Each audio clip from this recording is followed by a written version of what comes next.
I'm joined today by Jen Schulz. Jen, welcome to the How Does She Do It show.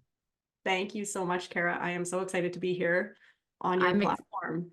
Thank you. I'm excited to have you. And so for, the unfortunate souls who haven't had the chance to get to know you, they're going to get to know you now. So tell us a little bit about who you are and what you do. All right. Well, I am Jen Schulz. Like you said, I am a wife, a mom, a serial entrepreneur. It's been ingrained in me.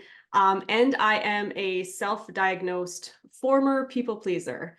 So I graduated and I tried to become an adult doing all the things like going to school, get the good grades, get the job that was pensioned.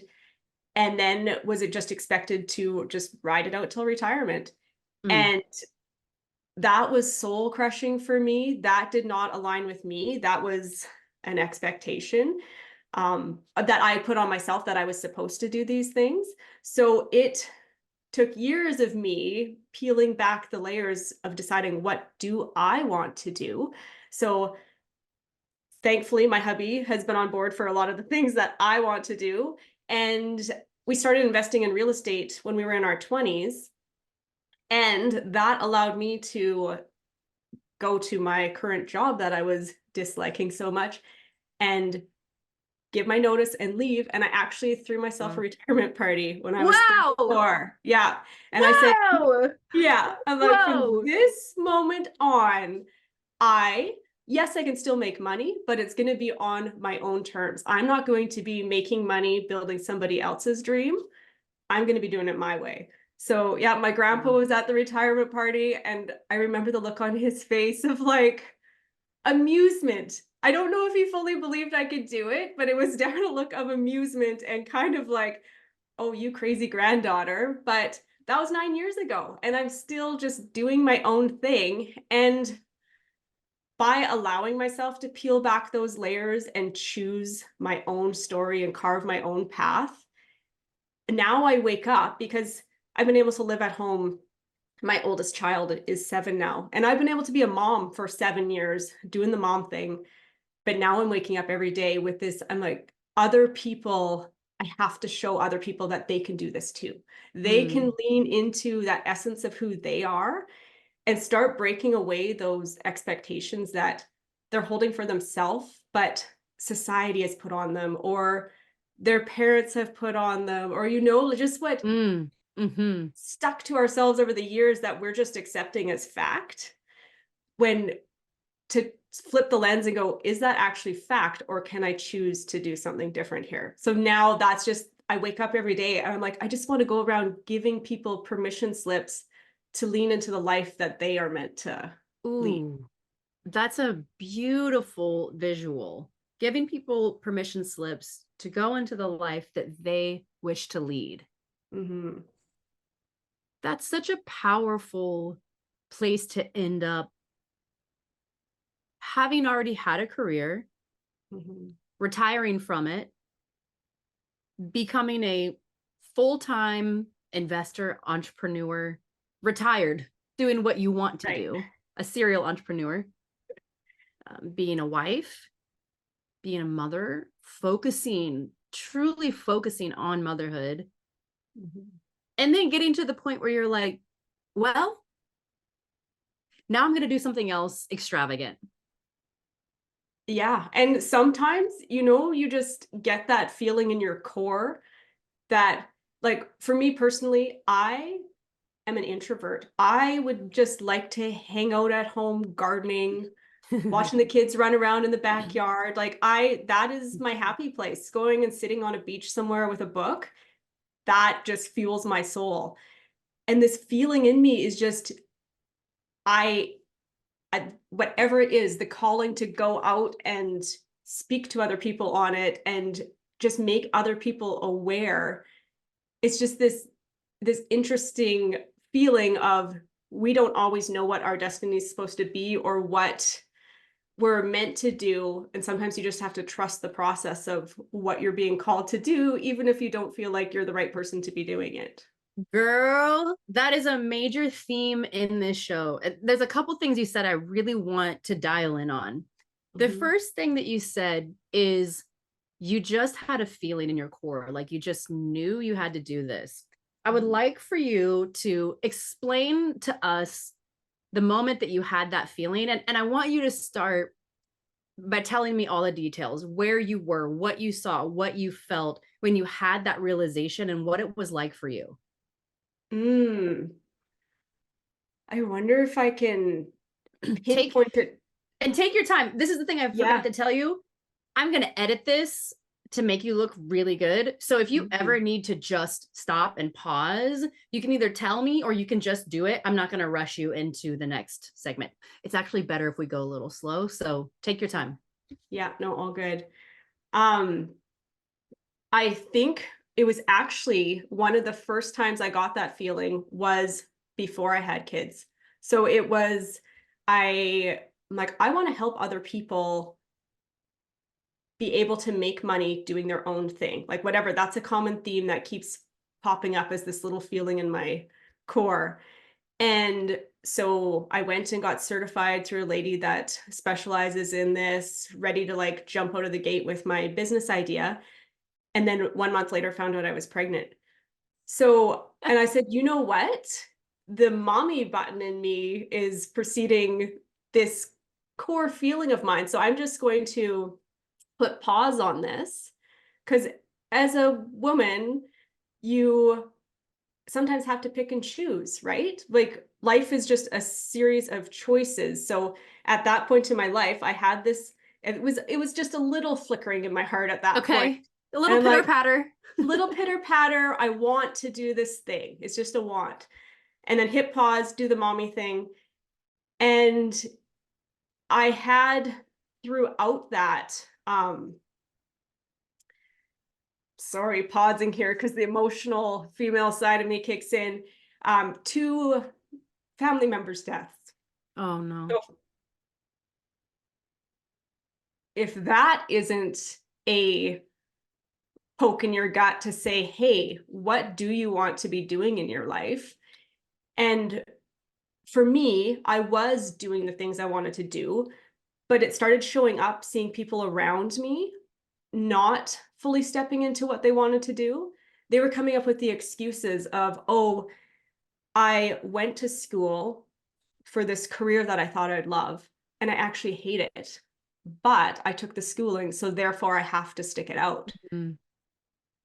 And every fiber of me, like, I always visualize like when I get that feeling of like when you pet a cat backwards and their fur is just all standing up weird and awkward.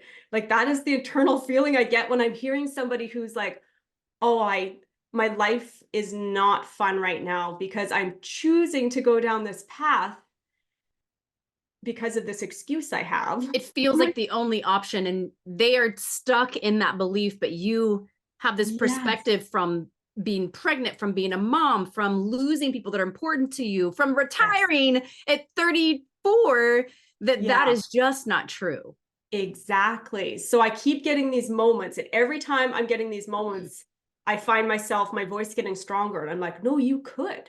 Like, sure, you took the schooling, you put in the money, but you're allowed to pivot. This is your life. Like, this is your life. Like, I don't know how, like to embrace that, right? So my voice just kept getting stronger. And then COVID hit. And COVID hit, I was stuck at home. I birth of my second child, home birth, because the I'm a home birth hospital. mom. I'm a Okay. home birth mom of two. Okay. See, I was never going to be I'm a home birth mom. I was too scared. But March 2020, I'm headed into a birth in a month. I'm like, well, now the hospitals feel more scary than a home birth. Yeah, Pivot, girl. right? We could Pivot. do a whole episode on this. They're scary to me, period, no matter what. But go ahead. So you're pregnant, it's COVID, It's right? COVID. Yep. I'm having a baby at home with my hubby. Like my mom can't even come and be with us. My sister, who's a doula, can't even come be with us. It was just a really, really weird place. So we have this weird place of COVID. We're living in this little cocoon because now I have this brand new infant. So I am living in this space of sudden contraction. Yep. And I am a person who likes to live from a place of expansion. Like, Mm, don't bottle me in. I want to, like I said, pick my own path. I want to empower myself to be able to choose my forward path. And I felt like COVID, suddenly I was living from a constricted world, like literally the four walls of my house with a newborn. yeah. So as I started coming out of that back into the real world, I realized, okay, it's not just me living in this constricted phase. I'm starting to see it. And now the voice and the calling in me is getting higher because now people, you hear the I can't because the excuses are just like popping out. And I'm realizing too that I am having excuses too. I had the baby, so I'm hiding in my house to stay away from the germs. Like I'm even coming up with the excuses, right? We're human. We all do that.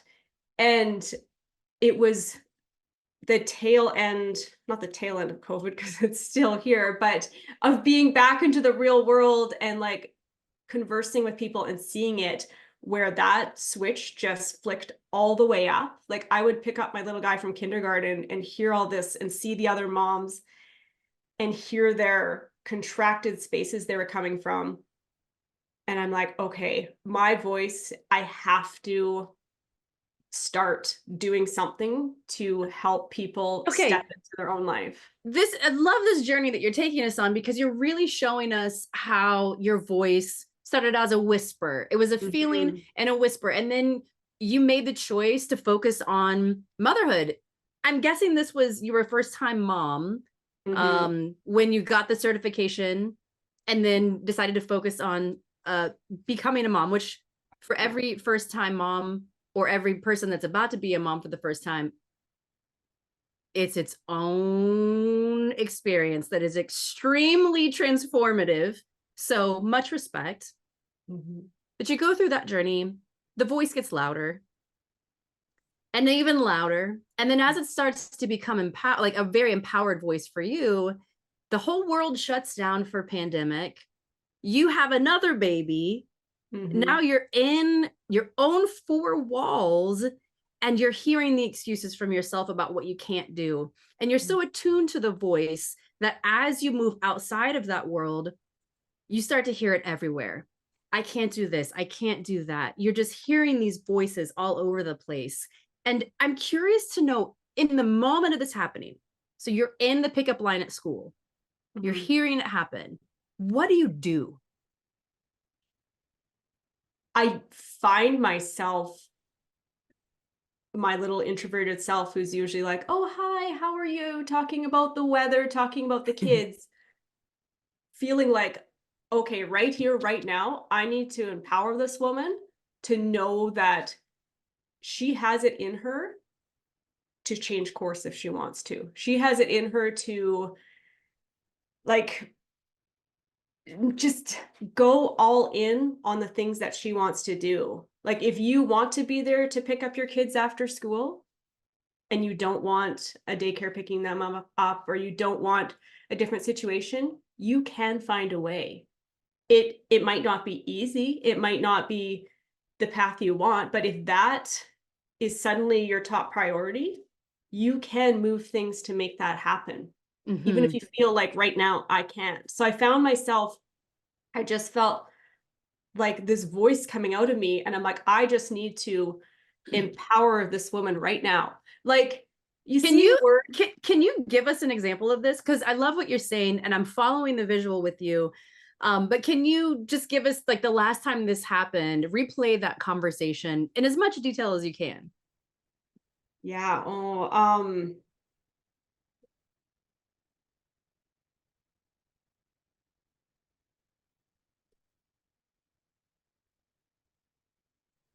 the one that is coming back, and I don't know the exact details on it, but it was with a friend, and she threw, so this is not a school pickup line one, this is just running into a friend at a Christmas party. And COVID working in the healthcare world really threw a damper onto her whole work relationship, like almost a PTSD type situation of having to go into that workspace, even now, from all the trauma that she dealt with from dealing with dying patients during Mm, COVID, right? yeah. And she too is a person of, I took the schooling. I have put in all the years. This is my life. This is the thing that I signed up to do. And it's just shifting that person from being so far down the rabbit hole of they're stuck in that rabbit hole. They're stuck. They don't see any other paths around them. And to be able to say, what are your options? Do you have leave that you can take at work? Do you have counseling options you can take at work? Do you have people in your space that you can even just talk to get the conversation going of the possibility? I get it. What you do is you expand the conversation. Earlier, Yeah. you said you felt contracted when you were dealing with the pandemic and being a mom again, and you like to live in expansion. You come into these moments and these conversations where the voice is loudly shouting at you, help empower this woman or this Mm. individual. And they start telling you their limited perspective. And what you do is you expand the conversation by asking questions, by showing them things that they're not looking at. Is that right? Yeah. And do you know what, like, I like as an analogy I like to think of in those moments? You know the word impossible? Yeah. The word impossible. And if you break it at the M, it turns into I'm possible. Right. So I am trying to interject into their world of impossibility, just that pause. And I picture that word fracturing so that they can feel like I'm possible. There Mm. is a way out. There is a different path. So just by asking different questions, just so they're in their own head of, oh, what else could I do? What else is there? What other options do I have? And like a great exercise to do is to sit down. And if you're in a situation where you feel like you're at that roadblock, is to literally say, I'm going to write down 100 Mm. ways that I can reframe this, or 100 different things I could do. And now maybe going and working at Burger King is one of those things. If you're trying to break away and you know darn well you don't want to go work at Burger King, but sometimes putting down the most ridiculous ideas, then you start coming up with the ideas that are really, really in, t- in tune with who you are and the next right Absolutely. path for you. I love this exercise for so many reasons. And it works with everything. You can do Mhm. this exercise if you're stuck in lead generation with your business and you don't know who more leads are. Write down a list of 100 people who might want your service or might know somebody. It will expand you. And Yep. especially when you're coming out of a stuck state, when you're not right? Because like when we're in that moment, we all need a Jen to come in and start expanding by asking those questions. But Mm. if you have the time to come and sit by yourself, take a pen, get a piece of paper after that moment and write these things down, I find that what you say is absolutely true. It's the Mhm. silly things actually that expand our perspective more than the practical things because we've already thought of those practical things, haven't we? Exactly. And the silly things, your brain goes, well, no, I don't want to do that. And then often a but will come in. But I could do this. Oh, that would be really cool. And then that just opens up a whole new world of possibility. Absolutely. I love that exercise. Mhm. Me too. Um, okay, so we're in the story where you're talking to your friend at Christmas, you're talking to Mhm. moms in the pickup line. Mhm. The voice is louder, you're feeling more empowered. And bring us to the next step. What has happened or is happening for you now as it relates to that calling? It is a slow nurturing seed, which I find is how I kind of roll. I just keep saying yes to the next thing that feels in line, no matter how scary it feels. So I have my own podcast now, the Manifestation and Money podcast, where I feel like I can talk about, I'm a spiritual person and I really like leaning into what that big picture is that you want. To me, that's what manifestation is. Coming up with that, what do I want? So that world of possibility, that world of expansion. Mm, And then how do I come up with the income streams to match it? I Not, love I'm this. working at this job that is sucking the life out of me. So I go home at the end of the day and I just want to binge watch Netflix because I don't have any energy left. What is the life that you want? And then what are the income streams that can support that? That'll allow you to still have the energy and the drive at the end of the day to Yes. do the things you want to do. I love this so much. In even in my own practice, this is the way I find to be most empowering. Mhm. What you do is you help someone get very clear on what their desires are. And can we be honest? Most people don't actually know what they want. Yes. Most people don't ask themselves what they want. Mm. That is the Ooh. shocking. Life Ooh. is just throwing things at them and they're like, "Oh my gosh, I'm just like getting thrown here back and forth, back and forth." They're living the same day on repeat, yet nobody, not nobody, a lot of people don't sit down and actually ask themselves, "What do I want?" And then they do. And then they do ask themselves, Mm. what do I want? And they dream big, right? Um, but then it seems impossible. Yeah. That is So, where those little doubt seeds creep in, don't they? right?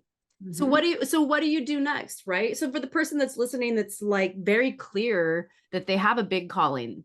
They're probably not listening to the show if they don't. That they have a big calling, but they don't feel like they can do it. They're not sure next steps to take.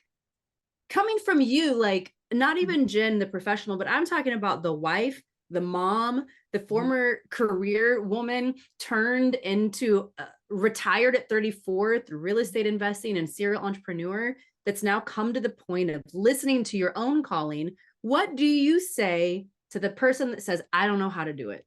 Yeah. Every single time, it is a matter of finding a community of people who are doing what you want to do. Mm.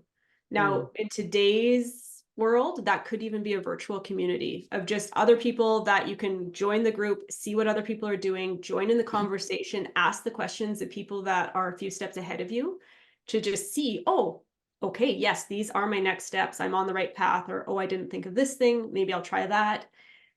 Community and accountability. So if you can find an accountability buddy and they can be on their own path, but the two of you are checking in together, anything that can put you into forward momentum towards what you want, because that little voice in your head can become so loud going back into the world of, I don't think I can do this, the I can'ts, I shouldn't. So if you can have a real world voice coming through that is like, hey, remember you said you wanted to do this thing? Where are we at that? It's everything. It's, Mhm. I mean, as a mentor, as a coach, I also think about how bought in I am to the idea of accountability that this ended up being the path I took through my own interesting surrender experiment, right? I just wanted to be an actor and like do that. And yet it unfolded into personal development and then life coaching and then business coaching and podcasting and all these things sort of roll together. And yet there's no there's no rhyme or reason for why it should have gone either way, Mhm. right? It is Yeah. that surrendering to the thing, Yeah. right? But the whole way, every path that I took, I found someone that I trusted that Mhm. had done it. I mean, in my first entrepreneurial experience ever, back in 2007, I was inspired by a friend of mine to read some books. I read Rich Dad Poor Dad. I was like, oh, I'm doing a business. Oh, And my yeah. first client, right? My first client became to this day a mentor for me, Awesome. right? And then through acting you have coaches. Through Mhm. business, my business really took off very quickly um because I had a mentor, Mhm. right? That I've never met, by the way, lives somewhere in New Zealand. But it's this, I'm so bought into the idea of accountability and Mhm. mentorship that I ended up doing that thing. Yeah. And the a lot of people, you can find accountability partners and buddies that you don't have to pay for. And I did that for years, Yep. decades, if you will, of just finding those people that are going to keep me into momentum, those little check-ins, those people that also inspire me, that Hmm. just keep that fueling the fire of whatever's inside. But then the older I got, it was interesting. Maybe the bigger my dreams got, the more scared I would get to keep going after them. Then I started hiring people. And it's interesting, the higher price tag you are paying somebody to be your mentor or to be your coach, I don't know about you, but the more I show up. If I A am hundred putting a percent. price tag on it, I am showing up, I am doing the work. If I don't want to, like my coach recently told me I should join Toastmasters because I am an introvert. I have this fear of talking in front of groups of people. She's like, join Toastmasters. Every part of my body is scared, but I'm like, well, you know what? I'm paying her to tell me what to do. So maybe I should listen to what she has to say. Absolutely. There, it's the idea of like skin in the game. You've got iron in the fire. The thing that I think about when I'm trying to explain this to somebody that doesn't understand this, because there is a narrative in the world that says coaches, business coaches, life coaches are scammers. And I don't come across this a lot, luckily, because the people that are attracted to me and into my world, we all kind of vibe with the idea of community, of accountability, of personal growth. But when I come across somebody like that, sometimes on sales calls, the thing that I always have to remind people is that money doesn't exist. We know that money is not a real thing, it's not a tangible thing. And because it's an energy and because it's a concept that is universally accepted as valuable, right? You can exchange that for something that you need or want. It's Mhm, also wrapped up with a bunch of cultural expectations. It's wrapped up in a bunch of socioeconomic or gender associations or your family history. All of that is also money. And mhm, when you want to make a drastic change in your life, you can give a little bit of yourself to it, or you can throw everything you have at it.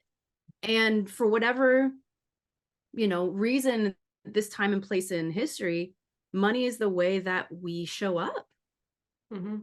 right? Yep, I totally agree with that.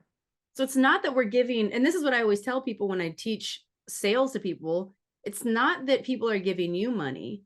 What's actually happening is you're sitting back and watching to see, is this person going to show up for themselves? Are they going to invest in their commitment to their own said desire? It just Yeah. happens that that money goes into my business account, right? Mhm. Right. But it's about them. Mhm. Yep, absolutely. Every time.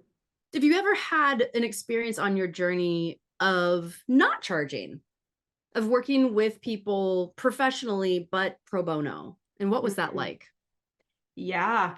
Um, I have, and it it's there's never I don't know, I don't know what your experience on it. For me, it has never worked out as a win-win situation. I'm all about win-win situations. I want it to feel like it's a mutual, we're both getting something out of this. Sure, if you're providing me with money, then I'm going to provide you with every ounce of value that I can. And when somebody doesn't have skin in the game and they haven't paid for something, and I've made the agreement, I'm gonna do this thing, I'm gonna offer all the value I can, but half the time those people don't show up. They don't do the homework. It's it's this really weird, I'm like, I then feel like I'm trying to do them a favor. So it's just changing the whole tone on the exchange. Like, Yeah. And now suddenly you it's can't be not the leader. win-win. Yeah, Yeah. you can't really lead them now. No. Hmm. No, it Yeah, all just gets muddy. it's interesting. I have that exact experience as you. And what I found, because over the years, I've found there are people that I do want to work with that might not want to say yes because of whatever reason, right? Mhm. So I started a scholarship program that's an application process for people, but there is an exchange, right? The exchange comes in the form of testimonials And it comes in exchange of like, you need to understand this is abrupt what I'm going to say, but I could fire you at any time because I Right. don't need to give you a scholarship. I'm giving this to you because it's part of my values. The Yeah. important part is if it's not money, it Mhm. needs to be your identity, your reputation. It needs to be something that the person is giving in exchange that's equally as important as money is to most people in order for Right. them to transform, right? Yes. Yes, I love that. Because yeah, somebody who's putting their word on the line, just their word. But if they are saying they're going to do this thing, and yes, they have to give you a testimonial, yes, they have to do the work, or you could just say, sorry, bye bye.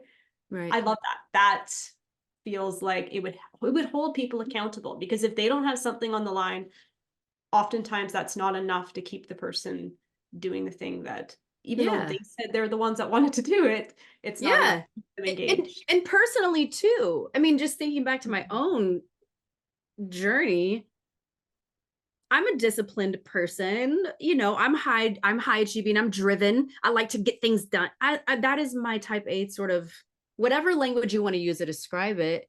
Mhm. But if I'm not anchored to some form of accountability via my husband helping support me in a journey, right? Like right now, I restarted my morning routine. My son, my second kid, he's 7 months old now. So I'm not sleeping anyway. So I'm like, might as well get up early. So I'm like, having that support of him saying, like, what time did you get up this morning? How was it? That's critical. And I think about the times in my life when nobody was holding me accountable, when no one in my life cared about what I cared about. There's law school for me, which is a whole thing. Mm. When no one cared about what I cared about, and therefore, quite frankly, didn't care about me, Mhm. my life was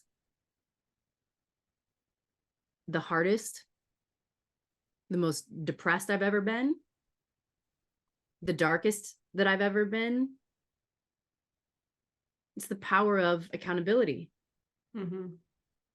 For you, when you think about those huge challenges and those difficult times in your life, was there someone there? Was it a lack of accountability?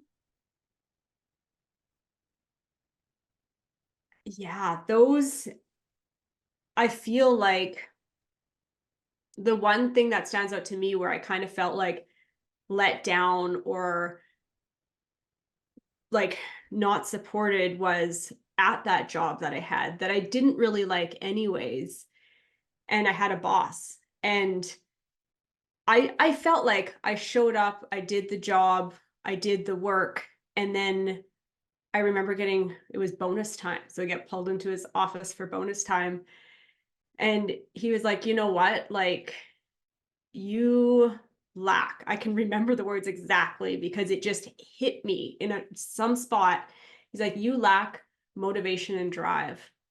So therefore your bonus is pennies. Like it was literally nothing compared to what I knew other people were getting. That hurt, that stung because and in hindsight, like I showed up, I did the job.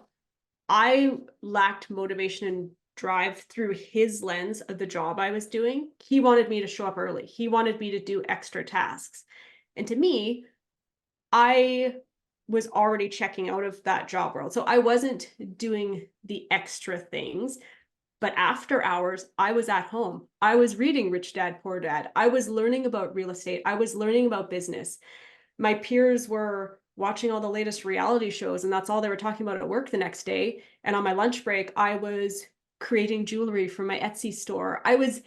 Every spare minute I had away from that job, I was going all in on me. So for him to say I lacked motivation, drive, Mm. I that just crushed a piece of me, even though now looking back, I can see it had nothing to do with me.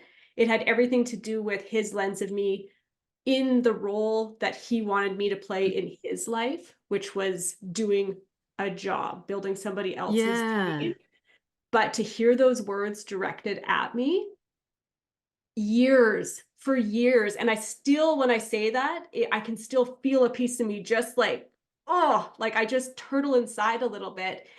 But now in hindsight, I'm like, that wasn't me. And it hurts so bad because I am all about motivation and drive. Like I am like in every other part of my life, I am creating my life. And now I use that as fuel to move to the next thing because motivation Yes. and drive, I'm like, you can't crush me because I am those things. I So love this.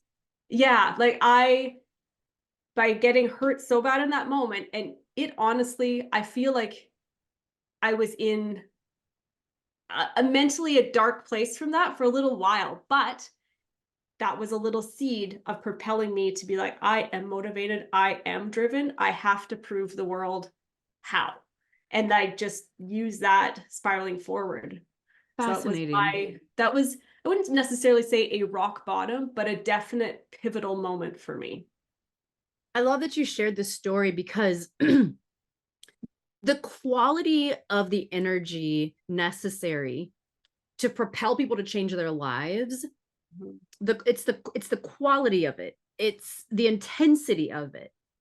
And I think a lot of people in the personal development world right now want to be airy fairy, want everything to be loving. And it's like, yes, I'm only propelled by the good things in life and affirmations. And they just like to sweep the baggage under the rug, right?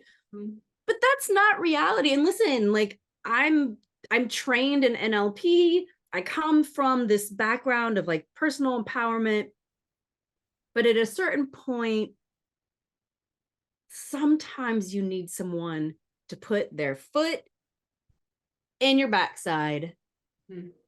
And the quality of that energy that comes from that is enough for you to change your life. You retired Yeah, after that. You were like, did. middle Yeah. finger to you.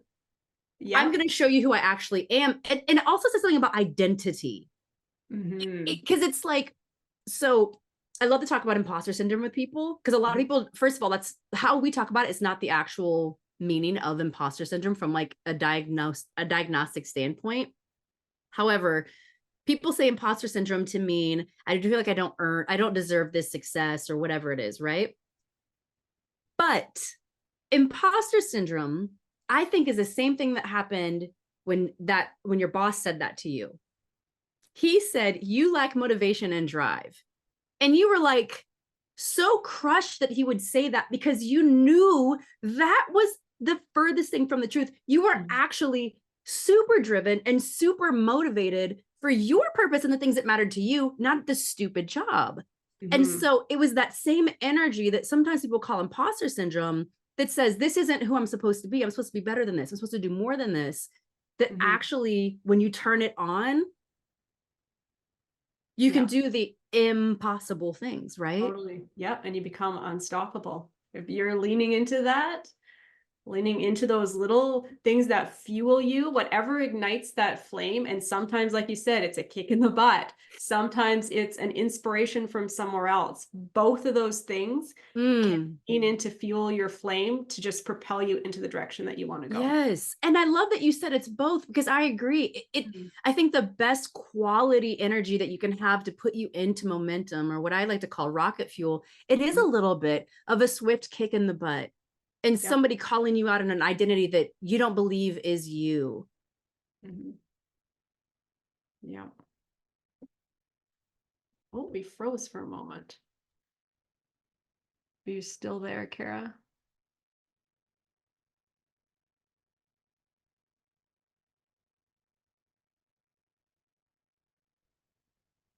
Okay, I there we go. All right, Okay, we're we're gonna back. go back. Yeah, that I don't know what happened and we froze. Okay, let's go back. Okay.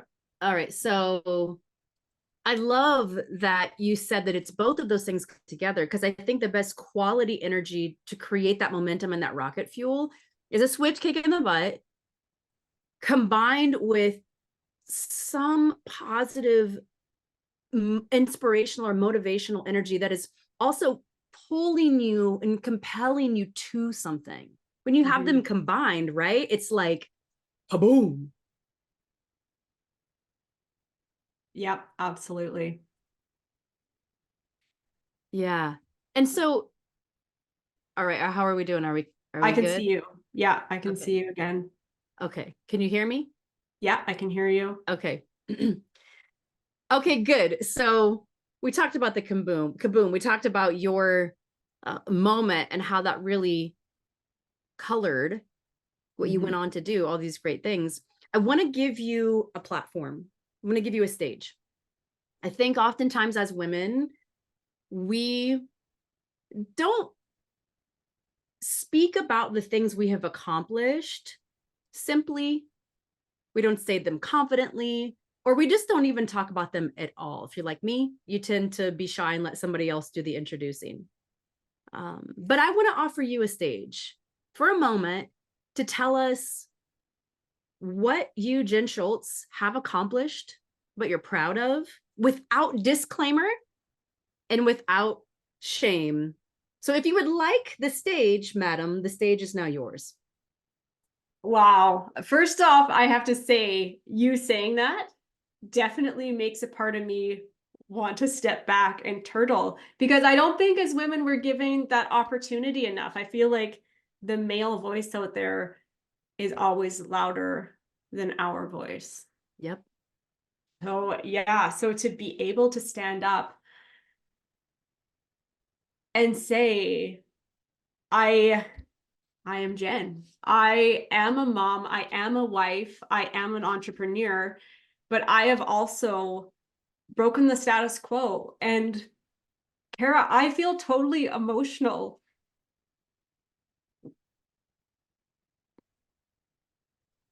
Take your time. for you doing what you're doing and allowing women to share this, because I don't often get to stand up and say, I have broken the status quo. I have said, screw what society expects me to do or wants me to do. I am going to lean into what my heart is telling me to do.